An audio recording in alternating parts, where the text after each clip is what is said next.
O ansioso é alguém cuja mente convive continuamente com o perigo, a ameaça e a vulnerabilidade. A pessoa ansiosa acredita que está fragilizada e acredita nisso o tempo todo. Por isso, o corpo do ansioso tem momentos de taquicardia, de transpiração, de tremor, de tontura, e tanto a taquicardia quanto a transpiração, o tremor, a tontura, o escurecimento das vistas são reações de luta, são reações de fuga ou são reações de paralisação. São recursos do organismo para lidar com situações de perigo. Então veja que a ansiedade é a sensação, é a emoção e o sentimento de estar tendo que lidar com um grande perigo na vida. Mas você precisa entender o seguinte: todas as pessoas, em sua mente, antecipam situações de perigo para melhor se proteger.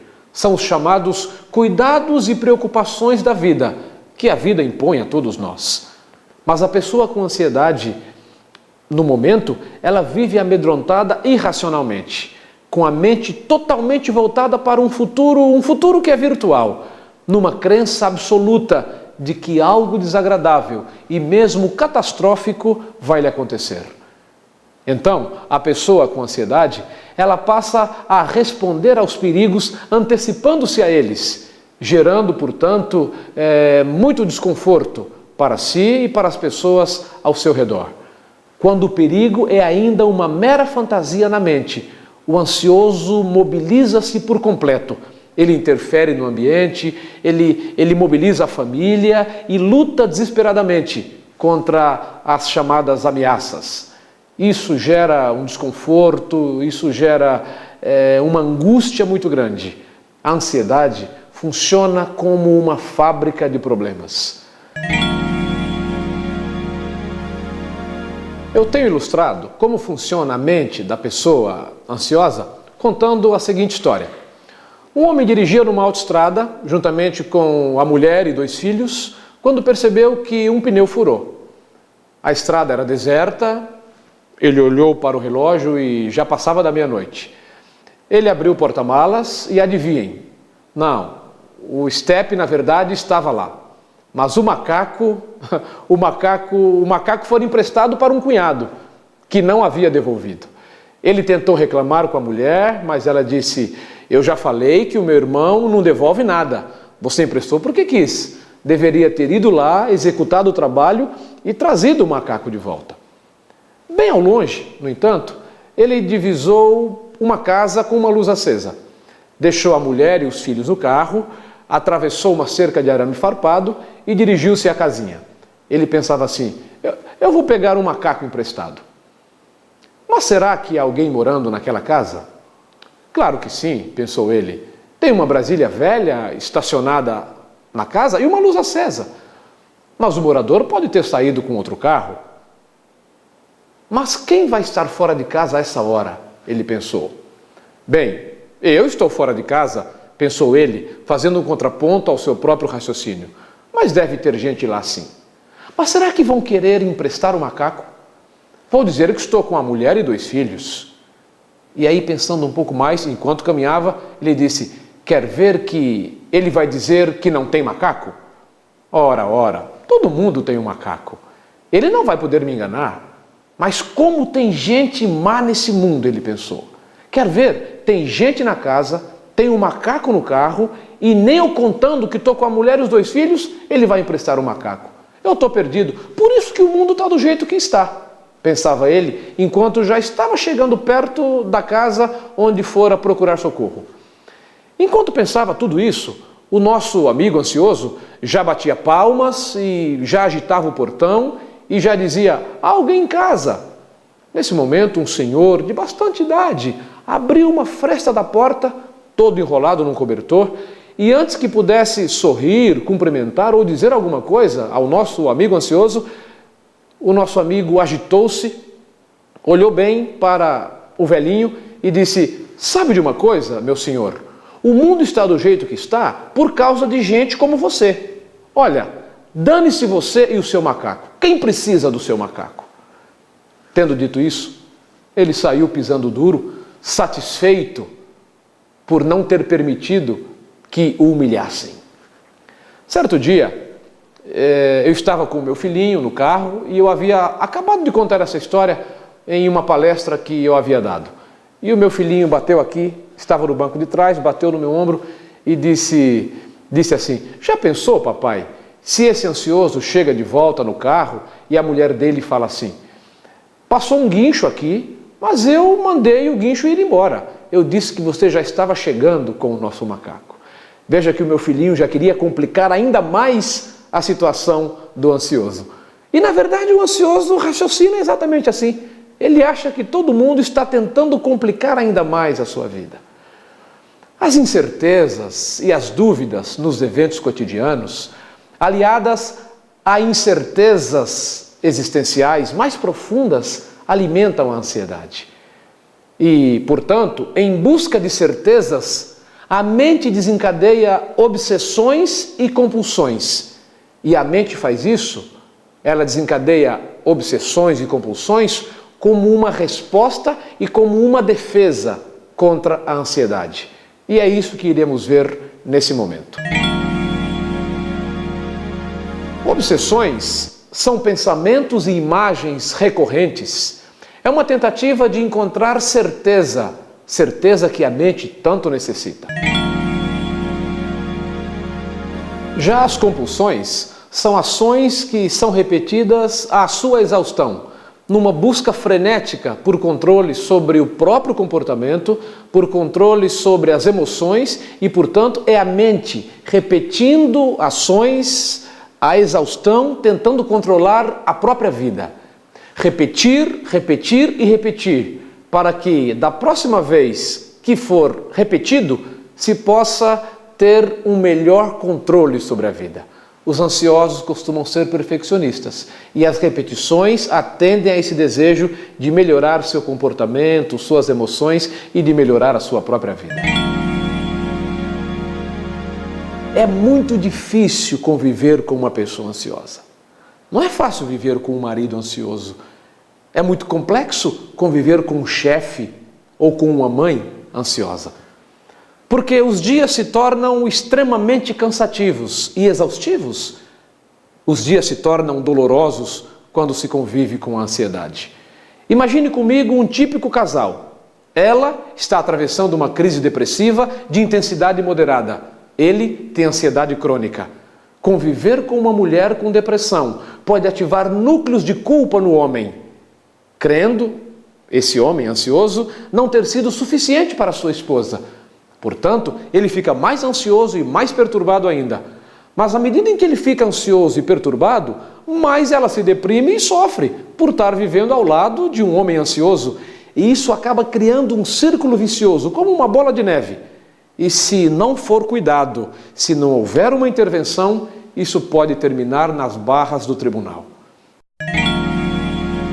Outro fenômeno psíquico que costuma acompanhar a ansiedade é a culpa. A culpa é a sensação de que há, ou pelo menos deverá haver, num futuro muito próximo, uma cobrança ou uma agressão contra si mesmo. Essa crença mobiliza medo, cautela e traz profunda tristeza e desalento ao coração. Quando alguém na família está com ansiedade, é natural que toda a família fique perturbada e que toda a família fique em estado de alerta. Com a abolição das certezas, o homem mergulha na mais suprema ansiedade e angústias. Como disse o Coronel Caetano, personagem do ator Milton Gonçalves, do seriado Força Tarefa, a gente precisa crer em alguma coisa, senão não vale a pena levantar da cama pela manhã. Na verdade, a ansiedade é como um moedor de alma. E cada dia o ansioso entrega a sua alma para ser dilacerada. A ansiedade exaure até as últimas gotas de energia de um homem. O ansioso não tem descanso, nem de dia nem de noite. Durante o dia, os pensamentos o perturbam. E durante a noite, os sonhos o angustiam ainda mais, fazendo-o acordar muito mal. O medo, a insegurança e a incerteza quanto ao futuro se renovam a cada dia na mente ansiosa. Por isso, o ansioso vivencia o morrer a cada dia. e na manhã seguinte, ao despertar, não tem a sensação de ter acordado, mas tem a sensação de estar ressuscitando. E o ansioso surpreende-se de estar vivo. Felizmente, como a ansiedade está presente na vida de milhões de pessoas, as ciências e tecnologias nos provêm de bons remédios e de boas psicoterapias para se lidar com a ansiedade. Eu quero dar-lhe uma orientação nesse momento. Lembre-se, se você precisar ser medicado, saiba que ser medicado está previsto para a obtenção de uma boa qualidade de vida. Tomar remédios para minorar os efeitos da ansiedade e da angústia dela decorrente não é vergonhoso e também não é falta de fé. Se medicar, no caso de uma ansiedade mais severa, é sinal de bom senso, é sinal de inteligência e é sinal de maturidade. Não tema se você precisar procurar um bom psiquiatra, por exemplo. Lembre-se também que a função do psicoterapeuta é cuidar da sua mente e ajudar você a resgatar a tranquilidade que a nossa mente precisa para nos dar uma boa qualidade de vida. Procure, portanto, um bom psicoterapeuta se você ou algum familiar precisar. Jesus está ao seu lado e Jesus pode ajudá-lo nessa busca, nessa empreitada em busca do resgate da saúde mental para você, para um familiar ou mesmo para um amigo. Jesus quer nos ajudar, quer restaurar a paz, quer restaurar a tranquilidade e quer restaurar, acima de tudo, uma situação familiar harmoniosa. Foi Jesus mesmo quem disse: não andeis ansiosos. Jesus disse ainda, num outro lugar, não fique com o coração perturbado. E foi Jesus que disse também, certa ocasião, confia em Deus e confia em mim.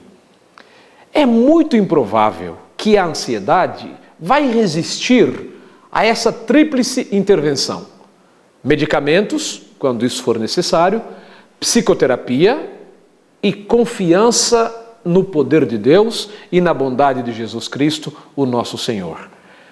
Quando você precisar de ajuda, quando algum familiar precisar de ajuda, não tema lançar mão desses recursos que tanto a ciência, a tecnologia, a medicina podem oferecer, quanto a ajuda que podemos encontrar no nosso bondoso Deus. Jesus ama você, está preocupado com a sua vida, com a sua família e com a harmonia familiar que há tanto tempo você perdeu e gostaria de restaurar. Jesus está preocupado em ajudá-lo a livrar-se das garras da ansiedade e da angústia que tem tirado tanta alegria no seu dia a dia com a esposa, com o esposo, com os filhos e com as pessoas que você ama. Eu quero nesse momento fazer uma oração e pedir a Deus, pedir a Jesus que abençoe você, que fortaleça você e que te ajude na busca por restaurar a paz, o ânimo e a esperança que você tanto busca e que a sua família tanto precisa ou que vocês tanto desejam. Eu quero convidar você nesse momento a fechar os olhos e orar comigo, pedir a bênção de Deus para você e para a sua família. Vamos orar.